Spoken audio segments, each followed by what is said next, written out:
عید مبارک مبارک عید مبارک مبارک ہو۔ نماز عید کا طریقہ یہ ہے کہ پہلے نماز کی نیت کر لے۔ اگر جماعت کے ساتھ نماز عید ادا کرنا ہے تو نیت یوں کرے کہ اللہ تعالیٰ کے واسطے عید الفطر کی 2 رکعت سنت اور ادا نماز کو قبلہ رخ ہو کر جماعت کے ساتھ پڑھتا ہوں۔ اگر عید کی نماز کو تنہا ادا کرنا ہے تو نیت کرے کہ اللہ تعالیٰ کے واسطے عید الفطر کی 2 رکعت سنت اور ادا نماز کو قبلہ رخ ہو کر پڑھتا ہوں۔ نیت کرنے کے بعد تکبیر تحریمہ کہے اور تکبیر تحریمہ کے بعد دعائے افتتاح پڑھے۔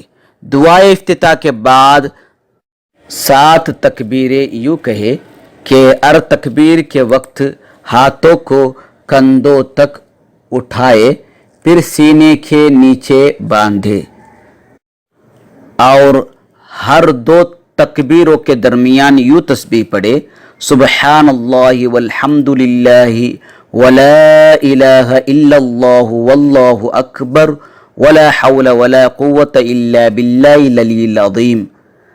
تسبیح کو مختصر کرنا ہے تو سبحان اللہ والحمد للہ ولا الہ الا اللہ واللہ اکبر اتنی پڑھنا کافی ہے۔ 7 تکبیروں کے بعد سورہ فاتحہ پڑھے اور سورہ فاتحہ کے بعد کوئی بھی ایک سورت کی تلاوت کرے۔ بہتر ہے کہ پہلی رکعت میں سورہ اعلیٰ کی تلاوت کرے یا سورہ قاف کی تلاوت کرے، پھر رکوع، اعتدال، سجدے، جلسے کرے، پھر دوسری رکعت کے لیے کھڑے ہو جائے۔ کھڑے ہوتے ہی 5 تکبیریں کہیں۔ تکبیر کہتے وقت کندھوں تک دونوں ہاتھوں کو اٹھائے، ہر 2 تکبیروں کے درمیان سینے کے نیچے ہاتھ باندھے اور سبحان اللہ والحمد للہ والی تسبیح پڑھے اور 5ویں تکبیر کے بعد سورہ فاتحہ پڑھے اور سورہ فاتحہ کے بعد کوئی بھی ایک سورہ ملائے۔ بہتر ہے کہ سورہ غاشیہ کی تلاوت کرے یا سورہ اقتربہ کی تلاوت کرے، پھر رکوع وغیرہ معمولی طور پر ادا کرے، پھر سلام پھیرے۔ سلام پھیرنے کے بعد امام 2 خطبہ دے دے۔ یاد رہے تنہا نماز پڑھنے والے کے لیے خطبہ سنت نہیں ہے۔ اسی طرح خواتین کی نماز عید کی جماعت کے بعد بھی خطبہ سنت نہیں ہے۔ مرد حضرات بھی نماز عید کی جماعت کے بعد اگر خطبہ نہ دے تب بھی نماز عید درست ہو جاتی ہے، اس لیے کہ نماز عید کے بعد خطبہ دینا سنت ہے۔ اسی طرح امام نے اگر کسی رکعت میں تکبیر ترک کی تو مقتدی بھی تکبیر ترک کرے۔ اگر امام نے کسی رکعت میں کم تکبیریں کہیں تو مقتدی بھی کم تکبیریں کہیں۔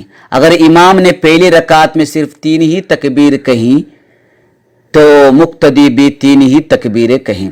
امام نے اگر دونوں رکعتوں میں یا کسی ایک رکعت میں تکبیریں بالکل نہیں کہی تب بھی عید کی نماز درست ہو جاتی ہے، اس لیے کہ تکبیریں ہم شافعیوں کے نزدیک واجب نہیں ہے، صرف سنت ہے، اور سنت کو ترک کرنے پر نماز ٹوٹتی نہیں، نماز باطل نہیں ہوتی۔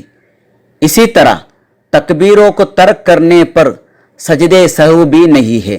اگر کسی نے جان بوجھ کر جانتے ہوئے سجدے سہو کیا تو نماز ٹوٹ جائے گی۔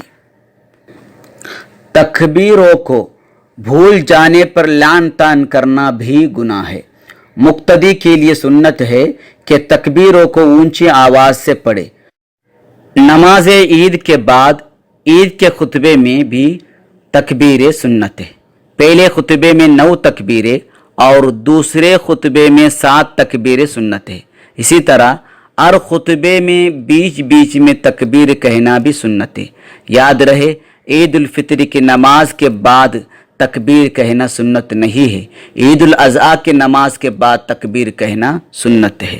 تقبل الله منا ومنكم عيد مبارك علينا وعليكم تقبل الله منا ومنكم عيد مبارك علينا وعليكم